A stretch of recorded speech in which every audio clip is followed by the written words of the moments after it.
So today we're going to try and do something about this Deus 2 remote. You can see I've got a screen protector on here to just try and protect the screen.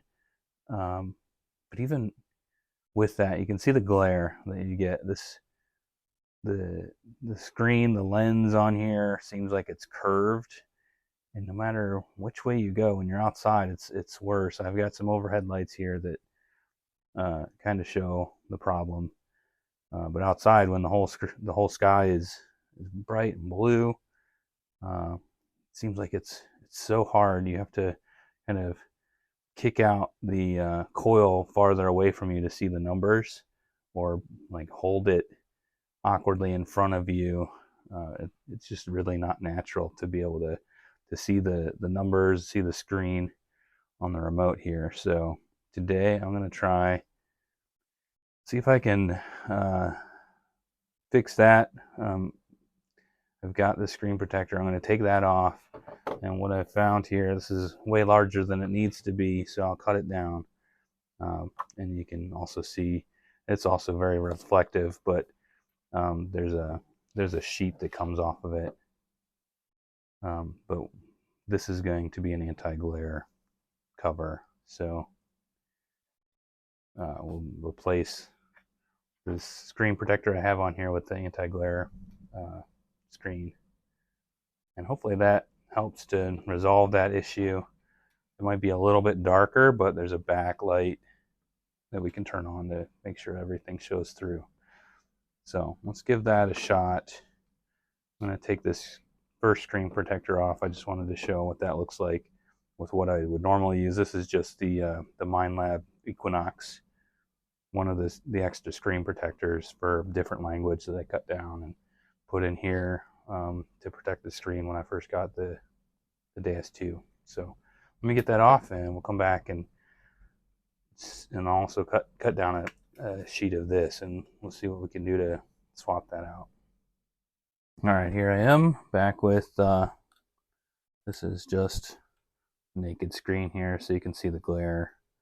I have a flashlight too. I could sort of give it another, give you another perspective of what that sort of looks like. So this is no screen protector. I think I might have scratched up the lens a little bit when I first got the machine, so you might see some of that coming through. But we're gonna start.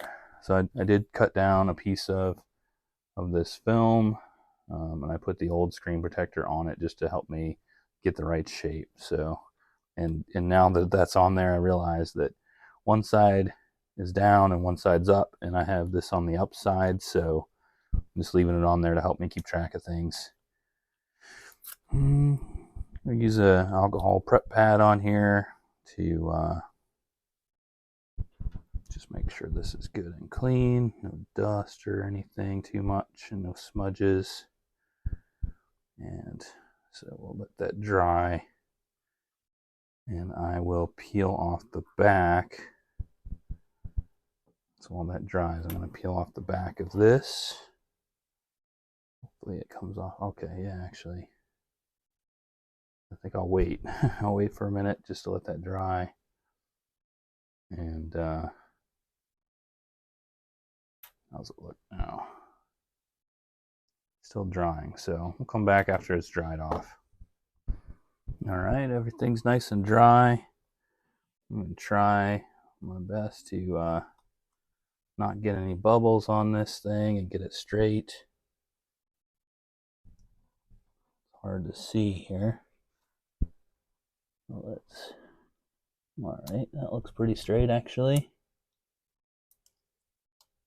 How are we doing?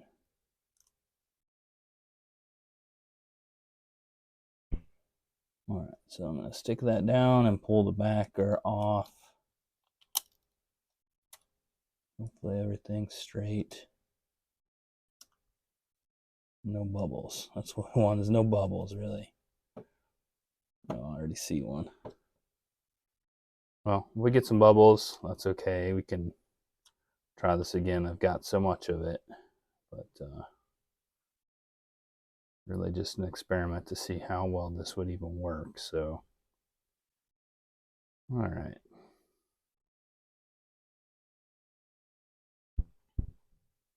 Yeah, I feel like I didn't cut it down enough. That's unfortunate. But let's peel this off the other side and get an idea for how much glare cuts down with this before we try another sheet. So there's 3 layers. There's a front layer, a back layer, and the actual anti-glare layer. Oh wow, look at that. So already makes a big difference.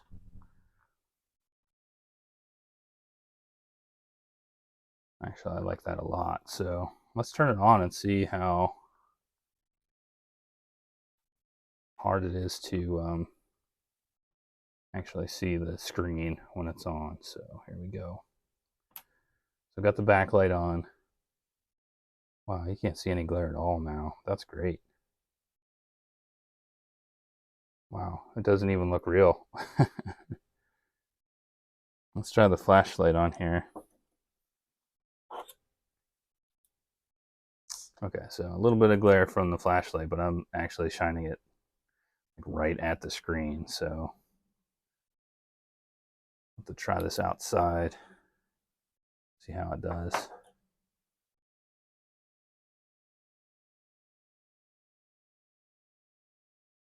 We're not connected to the coil yet. There we go. Well, I think that makes a huge difference already. There we go. Got paired on the coil. Let's go. Why is it? The coil's actually a little ways away, so let's bring it in closer under the table. I'll go find it now.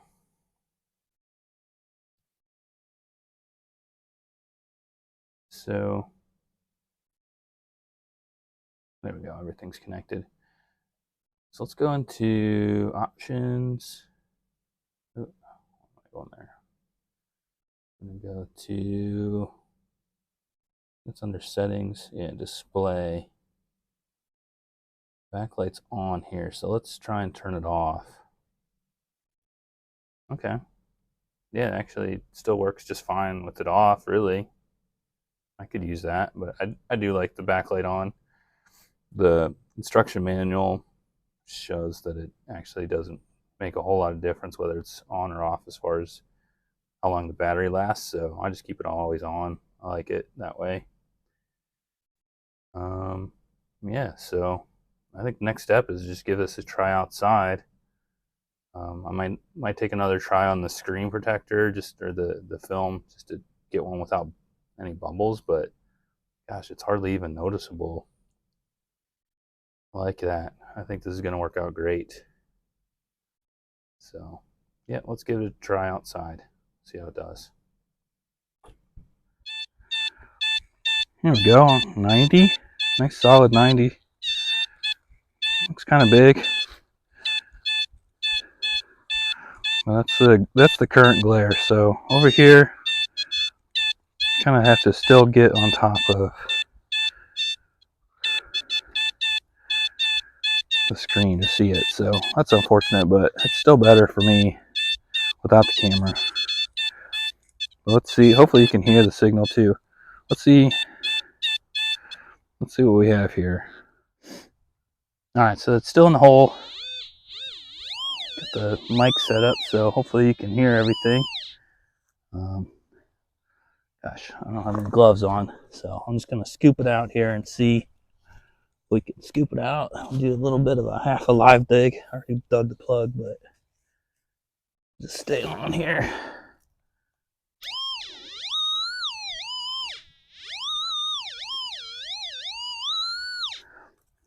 Right down in that corner. Sorry if you're not. Seems like it's right there.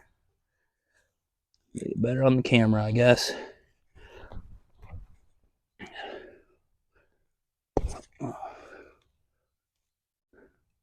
It's hard to do one-handed for sure.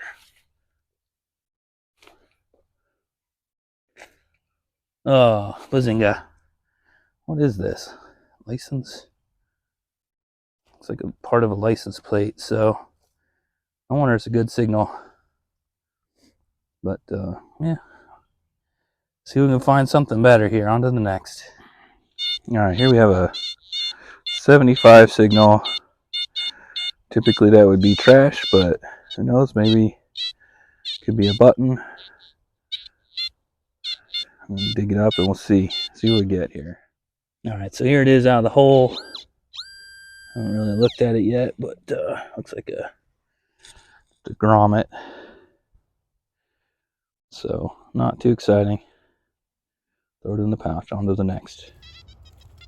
Okay, here we have a little bit of a jumpy signal. Probably trash.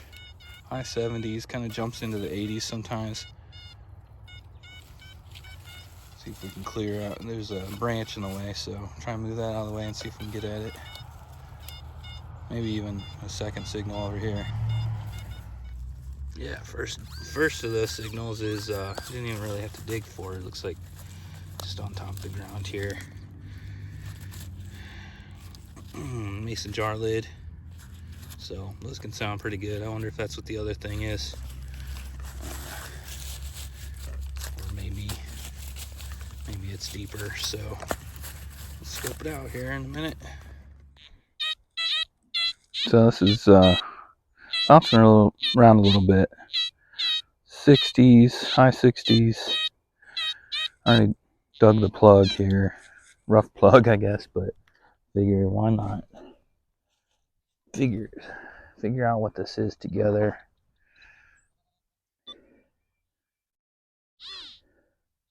A rock here.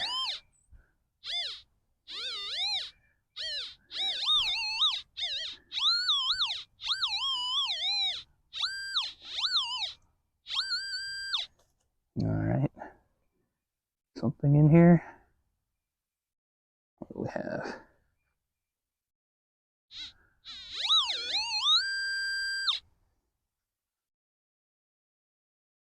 Piece of wire? No, it's a root. What's this? It's like just a piece of tin or something here. All right, well that's what it is. Nothing to get excited about. Oh well, on to the next. All right, maybe this is a little better signal. Still a little bit of a squeaker. On 88 when I get it. There's a little bit of iron grunt there I can hear, so could be trash, could be mixed in with the hole.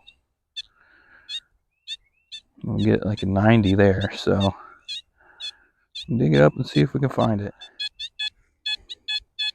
Okay, we got it out of the hole and it's 70 or 87, 88. Let's get a good look at it here together. The pinpointer.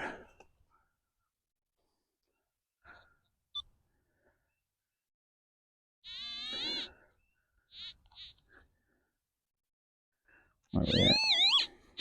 Oh, there we go. It's going. All right. What do we have here?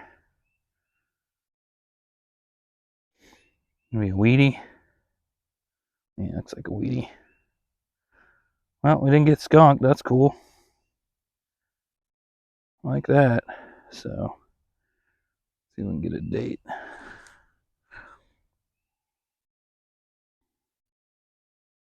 Focus. Oh, having trouble looking through the viewfinder, but maybe you can catch that. Well, yeah, I'll take a weedy. Maybe we can find some more coins here in this area. Give it a try. All right, so stop filming everything because there's a lot of trash, but this here was somewhere in the 50s. I'm not quite sure what it is, so I'm afraid to rub on it too much until I get a chance to clean it up. Maybe it's just a fastener of some sort. Maybe it could be jewelry. I don't know. So anyway, I'll clean it up and post some pictures at the end here. See what we get. So I just wanted to show a picture fresh out of the ground, so I have that documented. Yep, there we go. I found a spoon. That's kind of neat. It's got some writing on the back here. Let's see if we can read it. It's got a date of 1847, maybe, and the name of the maker,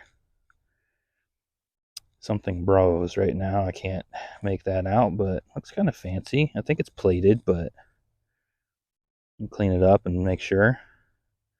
But it's a cool find. Looks very pretty. All right, last signal for the day here. A little high squeaker mixed in with some trash. Won't be hard to pick out, but we'll see what we can see if we can get it out. Maybe it's just a piece of like an old nail or a piece of iron. See what we can figure out here. Well, there you go. It's one of those. Maybe a wrench, an old wrench or something. I don't know. Bolt. Also a piece of plate and some plate glass in there. So I think we'll call that a wrap. Thanks for watching. Also, if you like the screen protector, I'll leave a link in the description. Check it out. Maybe get one for yourself, or yeah, let me know what you think. Thanks a lot.